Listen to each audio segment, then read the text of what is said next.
जय Hind students, inspire classes online platform में आपका स्वागत है।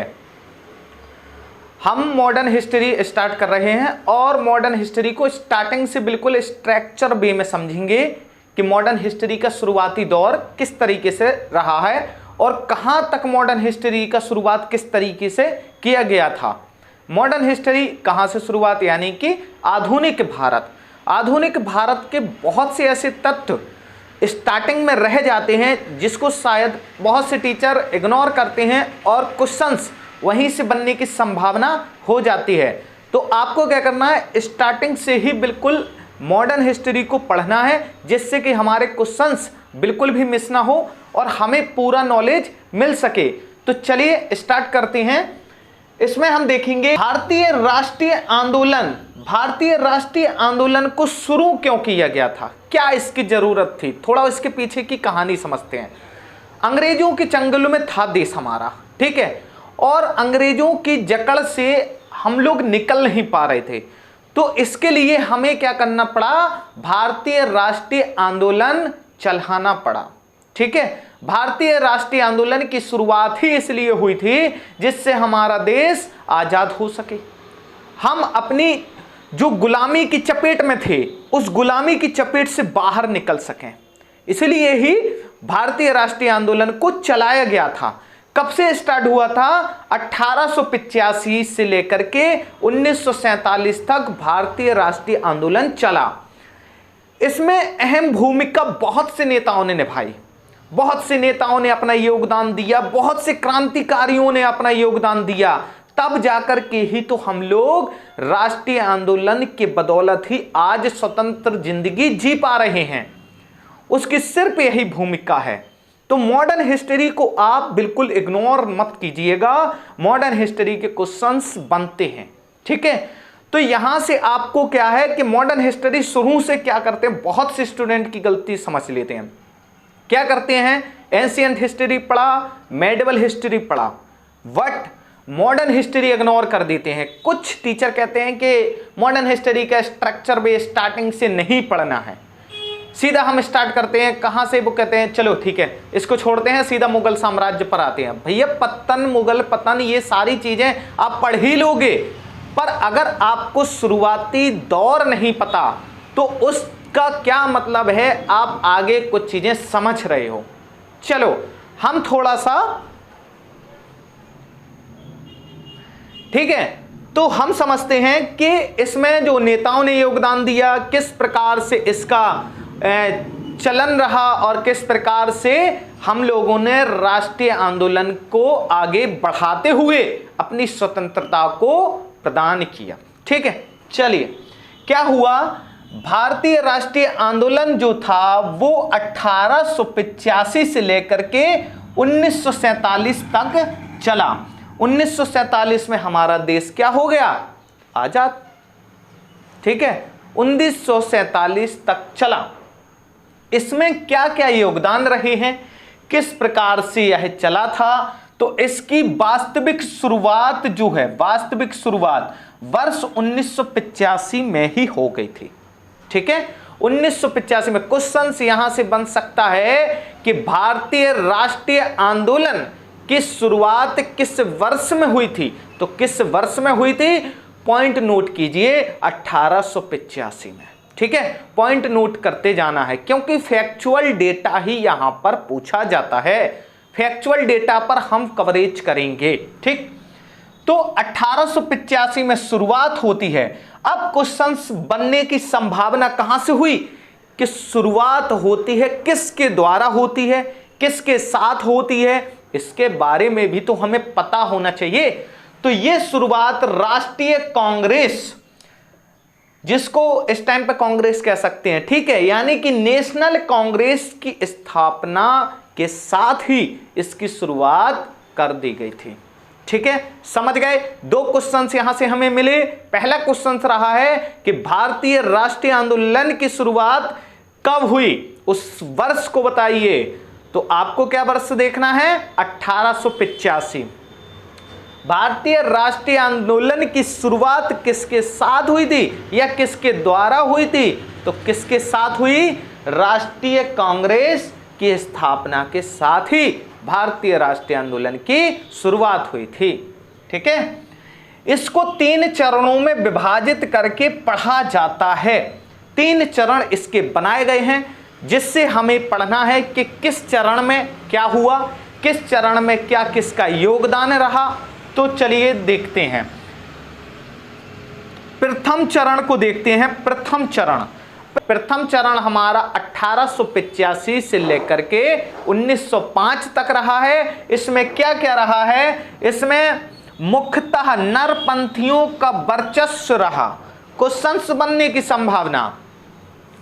प्रथम चरण 1885 में, या ऐसे बन सकता है 1885 से 1905 तक में मुख्यतः नरपंथियों का क्या वर्चस्व रहा? नरपंथियों का, नरमपंथियों का। नरमपंथी है क्या ये? नरमपंथी यानी कि जो नेता बनाए गए, जो क्रांतिकारी बनाए गए, उनका स्वभाव बिल्कुल एकदम सिंपल तरीके का, मतलब किसी से लड़ाई झगड़ा नहीं, किसी से मारा पिट्टी नहीं, अपना साइलेंट बिल्कुल स्वभाव से अपना योगदान देना, पब्लिक को समझाना, है ना, समाज जन जागरूकता का प्रचार कैसे करना, शांतिपूर्वक करना। यह किसका था? नरमपंथियों का। ठीक है, ये वर्चस्व इसमें रहा है। प्रमुख नेता, देखो शांत स्वभाव के नेता रहे हैं। प्रमुख नेता दादा भाई नौरोजी, गोपाल कृष्ण गोखले और फिरोज शाह मेहता आदि रहे हैं। हमें 3 प्रमुख पॉइंट करना है, अगर यहां से क्वेश्चंस बनना ही बनना है। ठीक है, यहां से क्वेश्चंस की संभावना आएगी ही कि प्रथम चरण, भारतीय राष्ट्रीय आंदोलन के प्रथम चरण के प्रमुख नेता कौन थे? ऑप्शन दे दिए जाएंगे आपको। आप तभी क्लिक कर सकते हो जब आपको आंसर सही, बिल्कुल पॉइंट फैक्चुअल डेटा पता हो। ठीक है, कौन कौन थे? दादा भाई नौरोजी, गोपाल कृष्ण गोखले, फिरोज शाह मेहता आदि थे। नेताओं ने क्या किया? जन जागरूकता का प्रचार बहुत शांतिपूर्वक किया। ठीक है, नरमपंथियों की कार्य प्रणाली 3P यानी कि प्रेयर की तरह बिल्कुल शांतिपूर्वक, मैंने कहा ना कि प्रेयर, पिटीशन, प्रोटेस्ट, प्रार्थना, है ना, शांतिपूर्वक विरोध करना। विरोध भी अगर कैसे कर रहे हैं, आज का समय तो ऐसा, किसी का विरोध किया लड़ पड़े, है ना, गाली गच्चल हो गया। तो ये क्या करते थे? जो नरमपंथी थे, ये बहुत शांतिपूर्वक से विरोध करते थे। अरे भैया, आपका ये गलत है, आप ऐसे गलत कर रहे हैं, ये क्या है, सही नहीं है।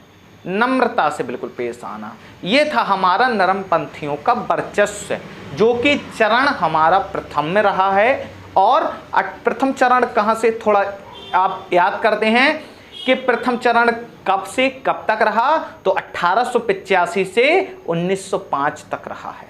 ठीक है, क्वेश्चंस बनने के 4-5 क्वेश्चंस अभी हमने देख लिए। ठीक है, अब आते हैं द्वितीय चरण पर। द्वितीय चरण रहा है 1905 से लेकर के 1917 तक। याद कीजिए इसको। क्वेश्चंस बनेगा भारतीय राष्ट्रीय आंदोलन का द्वितीय चरण किस सन से किस सन तक रहा, या फिर द्वितीय चरण कब से स्टार्ट हुआ? तो 1905 से स्टार्ट हुआ, खत्म कब हुआ? 1917 में खत्म हुआ। ठीक है, इसमें क्या हुआ कि जो नेता थे उनकी नई विचारधारा का वर्चस्व का उदय होता है। नई विचारधारा, इसमें नरमपंथियों की कुछ अलग विचारधारा, इसमें एक नई विचारधारा लाई गई। ठीक है, यह गर्मपंथियों के वर्चस्व में था। गर्मपंथी क्या, एकदम तड़ाकेदार, गुस्सेल, ये गर्मपंथियों की पहचान थी, है ना। लड़के झगड़ के छुड़ाना, अपने राष्ट्र के लिए लड़ना, है ना। गर्मपंथियों के नेता में लाजपत राय, ठीक है, बाल गंगाधर तिलक, बिपिन चंद्र पाल आदि थे। ये 3 नेता मिक पॉइंट बनाना है। ठीक है, इनको लाल बाल पाल या लाल पाल बाल के नाम से भी जाना जाता था। लाल से कौन? लाला लाजपत राय जी, ठीक है, और बाल गंगाधर तिलक, और यहाँ पर बिपिन चंद्र पाल। इसलिए इनको कहा जाता था लाल बाल पाल, ठीक है, से जाना जाता था। इनका मानना था कि नरमपंथियों ने इनने क्या कहा, जब इनकी शुरुआत हुई तो इन्होंने इस दौर से शुरुआत की कि जो नरमपंथियों ने प्रथम चरण में किया कुछ खास नहीं किया, उनका कुछ वर्चस्व, उनका कुछ खास पद नहीं था, इसलिए क्या है गर्मपंथियों को आना पड़ा। और इन लोगों ने भी कहा भी है कि नरमपंथियों ने कुछ स्पेशल नहीं किया था, ठीक है, वास्तविक उपलब्धियां प्राप्त नहीं की थी। तृतीय चरण को देखते हैं। तृतीय चरण क्या है, 1917 से 1947 तक, ठीक है। इसका तृतीय चरण का शुरुआत कब से होता है, 1917 से, अंत कब होता है, 1947 में। इसमें क्या होता है, गांधीवादी की संज्ञा दी जाती है। यह गांधीवादी से जुड़ा हुआ चरण है। इसमें क्या होता है, गांधीवादी की संज्ञा इसलिए दी जाती है, 9 जनवरी 1915 को गांधी जी दक्षिण अफ्रीका यानी कि साउथ अफ्रीका से भारत की वापसी हुई थी। कब हुई थी, 9 जनवरी 1915 को गांधी जी की वापसी हुई, इसलिए इसको तृतीय चरण को गांधीवादी की संज्ञा भी दी गई थी। गोपाल कृष्ण गोखले गांधी जी के राजनीतिक गुरु भी थे, ठीक है, राजनीतिक गुरु भी थे। यहां से गांधी जी ने अपना शुरुआती दौर स्टार्ट किया और यहां से गांधी जी ने फिर आगे बढ़ाया तृतीय चरण को और 1947 तक साथ मिलकर के लेकर के गए। इसलिए यहां पर शुरुआत हुई थी कि राष्ट्रीय कांग्रेस की स्थापना के साथ ही हुआ, है ना। ये क्या है, राष्ट्रीय कांग्रेस के ही नेता थे, ठीक है, कौन, गांधी जी वगैरह, गोपाल कृष्ण गोखले, ठीक है। थोड़ा एक और क्वेश्चंस के लिए थोड़ा बढ़ते हैं। गांधी जी की क्षेत्रीय आंदोलन की जो भागीदारी रही है वो किस प्रकार रही है। चंपारण सत्याग्रह 1917 को, ठीक है, खेड़ा सत्याग्रह 1918 को और अहमदाबाद मिल मजदूर आंदोलन भी 1918 को हुआ था। इनको आपको देख लेना है, ठीक है। जो भी स्टूडेंट झांसी से बिलोंग कर रहा है, झांसी का रहने वाला है, वो ऑफलाइन क्लास लेना चाहता है तो बड़े बाजार में सैयद बाबा की गली है, बड़े गांव गेट के लिए जाते हैं तो एड्रेस है बड़ा बाजार सैयद बाबा की गली, बड़ा गांव गेट रोड। कॉन्टैक्ट नंबर आपको डिस्क्रिप्शन में मिल जाएगा, फ़ोन करके भी आ सकते हैं। एसएससी की तैयारी, पैट की तैयारी, रेलवे, बैंकिंग, यूपीपीएससी, इन सभी की तैयारी बढ़िया तरीके से कराई जा रही है। आप ऑफलाइन भी ज्वाइन कर सकते हैं। जय हिंद, जय भारत।